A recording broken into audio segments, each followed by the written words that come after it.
When we think about war, we usually picture the things we can see, right? The destroyed buildings, the physical scars. But what about the damage that's invisible?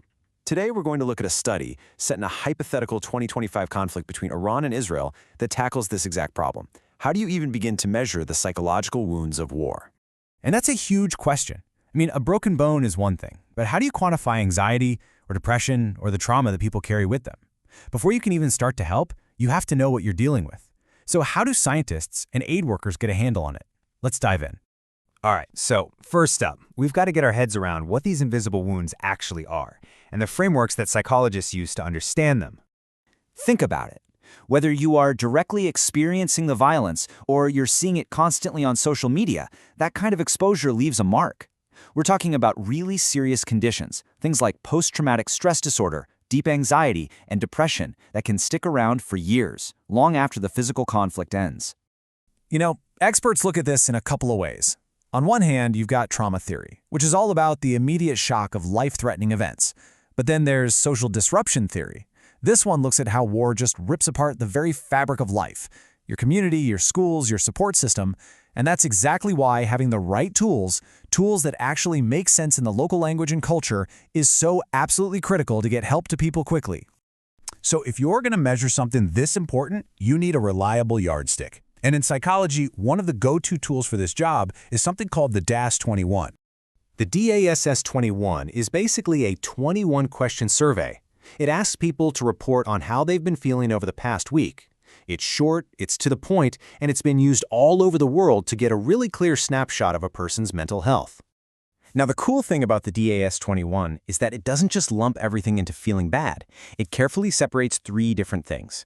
The depression questions get at that feeling of hopelessness, of losing interest in life. The anxiety questions are all about the physical stuff, the panic attacks, the racing heart. And then the stress questions measure that constant feeling of being on edge, irritable, and just not being able to unwind. And this is the million-dollar question. A tool like this isn't one size fits all. What works in English might lose its meaning or its nuance when you translate it to Persian, especially in a pressure cooker environment like a conflict zone. This is the exact challenge a dedicated team of researchers decided to take on.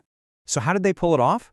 Well, it involved a super rigorous process to adapt this tool and make sure it was ready for use in Iran during a time of crisis.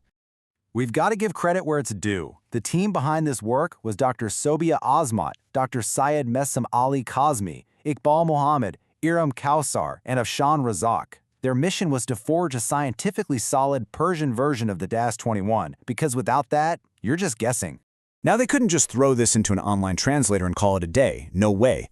They used a meticulous method called forward-backward translation.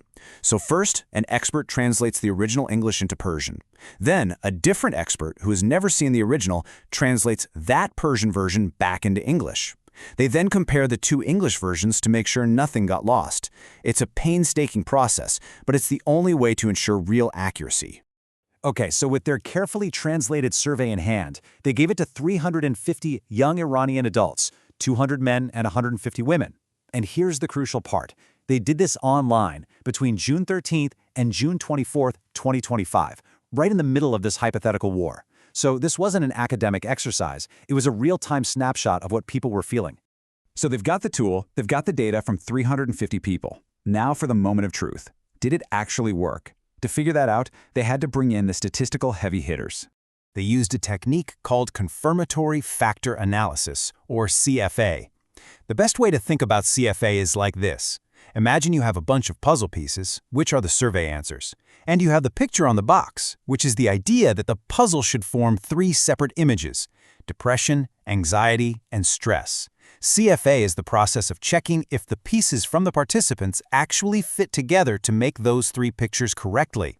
So the researchers basically pitted 2 theories against each other. The first was a one-factor model, which suggests that maybe all 21 questions just measure one big, general feeling of distress.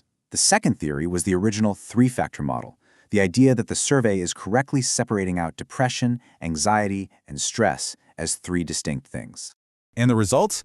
Well, they were night and day. The data just didn't fit the one-factor model very well. It was kind of a mess. But the 3-factor model? The data fit beautifully. It was clean, it was organized, and the statistics showed it was a much better explanation for what people were reporting. This was huge. It proved the Persian version was successfully telling the difference between these three types of pain. But they didn't stop there. They ran a whole series of quality checks. They checked for reliability, basically, is the tool consistent like a good ruler? They checked for convergent validity, to make sure all the questions about depression were actually measuring depression. And they checked for discriminant validity, to make sure the depression questions weren't accidentally measuring stress. They had to be sure each category was truly distinct. So, after putting the tool through this intense gauntlet of tests, what was the final call? Well, the results weren't just good, they were outstanding. Just look at these reliability scores. In psychology, a score above 0.70 is considered good. Well, the depression scale hit 0.88, anxiety hit 0.85, and stress hit a whopping 0.90. I mean, these are fantastic numbers. They show that this tool is incredibly consistent and trustworthy, even when used in a crisis situation. And the entire scale, taken as a whole, earned a reliability score of 0.91. That single number is a massive seal of approval. It tells you that this translated tool is high quality, it's consistent, and its results can be trusted. And in a crisis, trust is everything.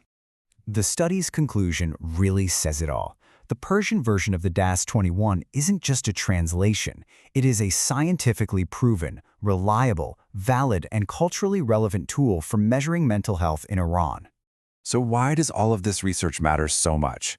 Because this isn't about academic papers. This is about giving people on the ground a real, effective tool. In the chaos of a war zone, this means aid workers can stop guessing. They can quickly figure out who needs what kind of help and channel precious resources like counselors or medicine to the people who are suffering the most. This tool helps make every bit of aid count. This amazing work gives us the yardstick we need to measure the problem. But it leaves all of us with the next, even more important question. Now that we can finally see these invisible wounds clearly, what's the best way to start healing them?